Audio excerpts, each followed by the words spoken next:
Casa, meu nome é Gustavo Henrique Vieira, eu sou engenheiro civil. Sim, mesmo assim eu errei. E como muita gente na construção, eu errei em quê? Em acreditar e não documentar. Em 2023 eu fui contratado para fazer o gerenciamento de um galpão lá na minha cidade, Pires do Rio, interiorzinho de Goiás. Para quem não conhece, fica perto de Caldas Novas. E como quase todo mundo, o que eu fiz? Eu contratei eu procurei um empreiteiro que eu até conhecia na época pessoalmente, profissionalmente, e levei os projetos para ele ver, levei ele no terreno para analisar a complexidade da topografia e fizemos o orçamento. Para o serviço de obra bruta, fundação, levantar parede, estrutura, piso e para acabamentos. E eu fiz a indicação desse empreiteiro para o cliente que me contratou, porque eu só estava fazendo o meio de campo da obra, eu só estava gerenciando ela. Então eu não tinha a contratação diretamente dele. Não fui eu que contratei ele, não fui eu que paguei ele. Eu só o indiquei por acreditar no potencial e também na entrega daquele empreiteiro. Mas beleza, Gustavo, você fez o orçamento com ele, você orçou em base dos projetos, em base das complexidades que ia ter na construção, mas no que você errou? Eu errei da forma como foi feita a contratação desse empreiteiro e como ele foi pago. O que é comum no Brasil como um todo? Você contratar o empreiteiro dessa forma que eu falei, às vezes até sem projeto, e você pagar a diária dos profissionais que trabalham para ele e no fim da semana você pagar o total dessa diária. Então você tem o pedreiro, tem tantos serventes, eles vão somar um valor X no final da semana e de sexta-feira ele está lá já te cobrando para você pagar. No máximo, uma quinzena eles conseguem esperar para você estar fazendo esse pagamento. E como que foi feita essa situação? Como é que chegou? Foi tudo no boca a boca. Eu confiei nos valores dele, eu confiei no prazo que ele me passou e não documentei isso. E de início ele tinha me pedido uma entrada alta. Eu lembro que a gente pagou para ele no valor de R$19.000. E esse já é o primeiro erro. Você pagar uma entrada tão grande para um serviço que nem foi feito. O ideal é você pagar em torno de 2 a 4 mil no máximo para ele comprar as ferramentas que ele vai utilizar ali e olha lá. Com mais ou menos um mês de serviço, um mês e algumas semanas, os primeiros sinais começaram a aparecer. Que é o que? Da gente ver que está pagando a diária, mas o pessoal não está trabalhando o valor da diária, não está compatível. Então, tinha vezes que eu ia na obra, passava um pouco distante ali e eu via pedreiro no telefone sentado, servente sentado sem trabalhar, e a maioria das vezes quem eu contratei que era para ser o mestre de obras também não estava lá. Ele ia no início do dia, passava as atividades para o pessoal e ia para as outras obras. E se acontecesse algum imprevisto ou precisasse que lá tirar alguma dúvida, ele retornava à obra. Então tinha esse detalhe também que alterou bastante. E eu cobrava ele muito sobre isso, até porque o cliente que me contratou passava lá e via essa situação. Então, o cliente me cobrava e eu cobrava ele. Quando essa situação já estava ficando um pouco chata, eu cobrei ele de uma forma severa e ele começou a colocar mais gente para não ter esse problema. A gente até teve um pico de atividade, de produção. Só que aquilo ficou uma pulga atrás da minha orelha. Então eu já comecei a ficar com medo daquilo me dar prejuízo. Então eu conversei com alguns colegas que já atuavam na construção há mais tempo que eu, e eu até contratei uma mentoria de um professor meu aqui da internet, que eu fiz um curso de gerenciamento de obras com ele, um grande engenheiro. E ele me passou o que deveria ser feito. Falou, Gustavo, você vai ter que fazer isso, você vai ter que fazer o contrato com ele, você vai ter que estabelecer valores para as etapas e parar de pagar ele. É isso mesmo. Então, ele já tinha recebido muito mais do que tinha trabalhado. E eu contratei um amigo advogado, a gente fez o contrato dele, eu planilhei os valores, como deveria ser, e sentei com ele para a gente ter uma conversa séria. Falei, fulano, olha, do jeito que tá não dá, a gente precisa alinhar esses detalhes para que eu traga mais segurança para o meu cliente, para não ter um prejuízo para ele. E ele me falou, olha, Gustavo, infelizmente eu não consigo ficar sem receber. Se eu ficar sem receber, eu vou ter que tirar o pessoal da construção, porque eu não consigo arcar com o custo deles. Mas você pode ficar tranquilo, pode ficar sossegado, a gente vai entregar a obra no prazo, eu vou colocar mais gente aqui e me conforto, acalma o meu coração com essas palavras confortantes e a gente até teve outros picos de produção em alguns meses. A gente trabalhou bastante, trabalhava feriado, fim de ano, fim de semana, o pessoal estava muito assíduo. Então eu até comecei a acreditar de que ia dar certo. Mas me fala, você já passou por essa mesma situação, essa mesma conversa? E eu sei que já passou por essa situação, você já sabe o final, o que vai dar, né? No final das contas, eu confiei na palavra dele e fui ingênuo de acreditar nela, infelizmente. A gente teve a produtividade, foi bom, né, esses meses trabalhados, mostrou o serviço para o cliente, que ficou tranquilo ali para a minha relação com o cliente, para a relação dele com o cliente também, que o cliente cobrava para ele diretamente. Só que quando chegou em 3 meses para entregar a obra, eu vi que ele não ia conseguir entregar. Então eu só, de uma forma tranquila, concisa, falei, olha, você não vai conseguir me entregar esse pessoal, vai me entregar a obra no prazo, né? Aí ele falou, Gustavão, infelizmente não. E o que você me deu lá na entrada foi o único lucro que eu tive dessa operação.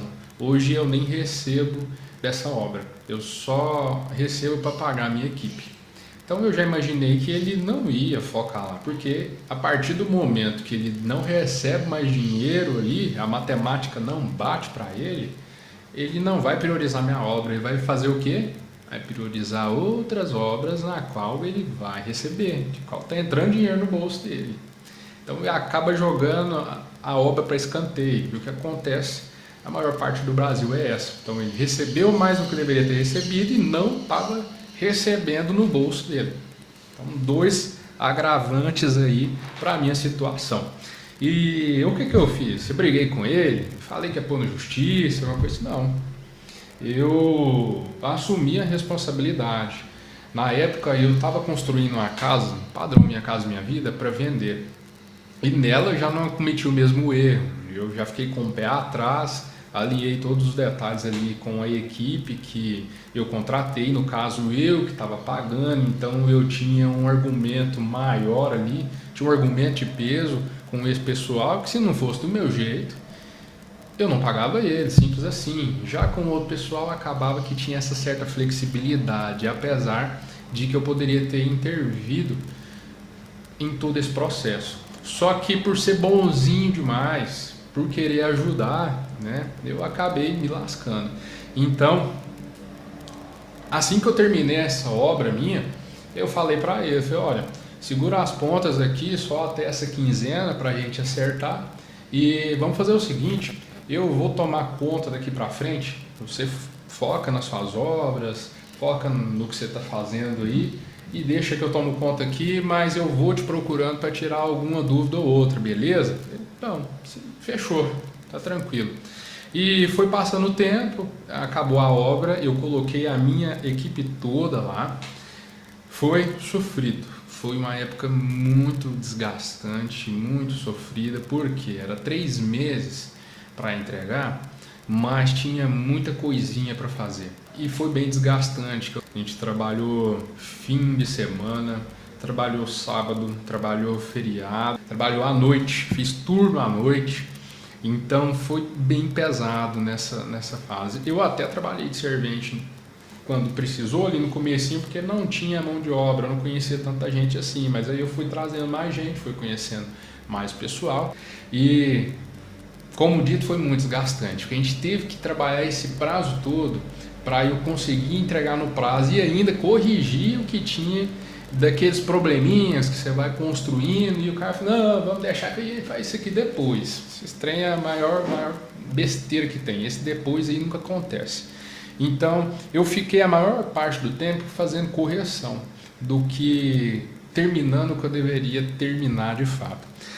A minha parte, né, eu não entreguei a obra no prazo em si que eu combinei, porque o cliente pediu alguns serviços extras e eram serviços que não dependiam de mim, dependiam de outros empreiteiros e eles não tinham agenda. Então acabou que a gente entregou a obra no máximo 2 meses depois do combinado, por conta desses imprevistos dos outros empreiteiros, mas a minha parte ela foi entregue fielmente. Então foi complicado, mas valeu a pena para eu cumprir a minha palavra com o cliente. Mas então, Gustavo, como que virou essa bola de neve que você está devendo mais de 200 mil, que você chegou nessa dívida? O que aconteceu? Quando o empreiteiro saiu de campo, a gente tinha saldo no orçamento dele, mas não era um saldo gigante. E como você viu, eu tive que trabalhar fora de turno, eu tive que trazer um pelotão de gente. Teve uma vez que tinha mais de 10 pessoas lá, só pedreiro e servente, para concretar piso, calçada, isso de noite, 6 horas, que o pessoal podia só depois do turno e eu tinha que acelerar aquele serviço. Então isso custa dinheiro. Então custou muito para eu poder acelerar esse prazo perdido, né, para correr atrás do prazo perdido que estava atrasado. Então, o que ajudou a diminuir os meus custos e somou com o saldo que tinha foi o lucro da casa que eu vendi. E aí, eu utilizei esse saldo, utilizei o lucro que eu tive e não tive prejuízo na obra. Mas o que aconteceu com as minhas dívidas pessoais e profissionais que não envolvem essa obra? Elas atrasaram, porque o dinheiro que eu tinha para pagar as minhas dívidas, eu arquei com a dívida da obra para entregar no prazo combinado. Falei, olha, eu posso passar por isso, sei que vai ser difícil porque eu sou muito conservador com finanças, mas é para eu aprender. Eu tomei como um aprendizado.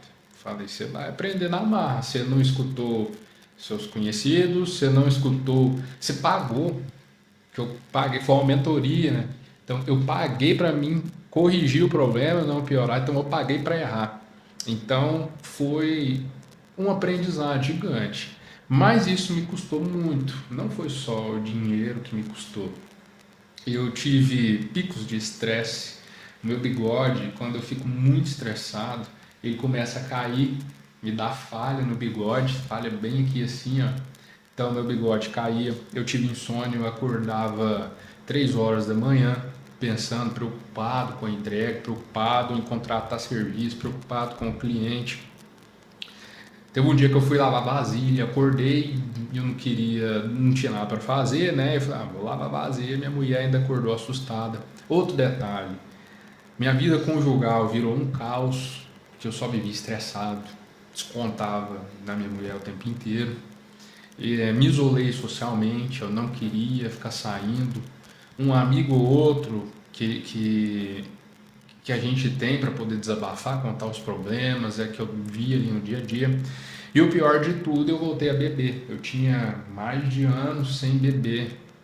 Eu aproveitei muito na minha juventude, não que eu ainda não sou jovem, não que eu ainda não seja jovem, mas chegou um ponto disso atrapalhar minha saúde, atrapalhar o meu relacionamento, então eu decidi parar de beber e eu tinha um bom tempo sem beber e isso tudo acarretou no gatilho de eu voltar a beber. Mas hoje eu parei, mas isso foi um grande problema para mim na época. É o famoso burnout, né? Que esse termo mais chique que a pessoa tem. Então eu tive um esgotamento geral, né? Na cabeça, você não consegue mais processar, você não tem foco, você não tem vontade, você fica depressivo, você não quer nada, só quer descansar. Eu gosto de praticar esporte, eu tinha parado de jogar vôlei, de jogar beach tênis, não tinha vontade nenhuma, não tinha vontade de treinar. Então foi um esgotamento que cansou tanto que o meu corpo ele reagiu assim. Então eu fiquei cansado fisicamente pelo esgotamento mental. É doido isso, né? Mas assim, tratamento, né? Correr atrás da situação para melhorar. Hoje, graças a Deus, estou bem melhor. Isso foi bom para mim, tá? Foi bom para mim porque eu corri atrás de soluções. Hoje a minha vida ela chegou aqui e eu atingi certos objetivos por causa dessa situação. Mas não é o intuito do vídeo. Então, não é só dinheiro, né? Esse desgaste, essa ansiedade, esse estresse é o pior de tudo dessa situação. E foi daí que eu criei e entrei no mundo digital. E eu criei o meu infoproduto, que é a caixa de obras do Obra Prática. O que entra nessa caixa de obra, perdão, caixa de ferramentas Obra Prática? É um pack, é um kit de documentos onde tem checklist, a parte burocrática da obra, e tem uma planilha que eu aperfeiçoei do que eu planilhei dessa obra. Então, é uma planilha em que a gente coloca o valor da mão de obra, coloca e ela distribui ali por etapa da obra. E essa planilha não serve somente para você monitorar e saber os valores, ela serve para você colocar num contrato. Então, até os meus modelos de contratos estão nesse kit de obra. Então, para você não ter esse mesmo problema que eu tive e documentar, né, ter um norte de valores para você saber se está pagando mais, se está pagando menos e evitar para não chegar numa bola de neve igual a minha, você vai ter esse kit, tá? Que eu vou deixar aqui no comentário fixado, na descrição do vídeo, no meu link do canal, vai estar disponível para você analisar e ver o que a gente entrega. E aqui no O de Casa é esse tipo de material que você vai ter. Eu vou focar somente em mão de obra, em obras, em construção, para você saber como evitar esse tipo de prejuízo. Então não vai ter nada floreado, é realmente a verdade nua e crua. Vou tomar tudo do que eu passei, de tudo que eu aprendi, de tudo que eu tenho vivido. Hoje eu trabalho num prédio aqui em Goiânia, Goiás, então é outra realidade. Então eu vou trazer tudo focado em mão de obra para que você não tenha o mesmo problema que eu, ok? Então fica com Deus e até o próximo vídeo.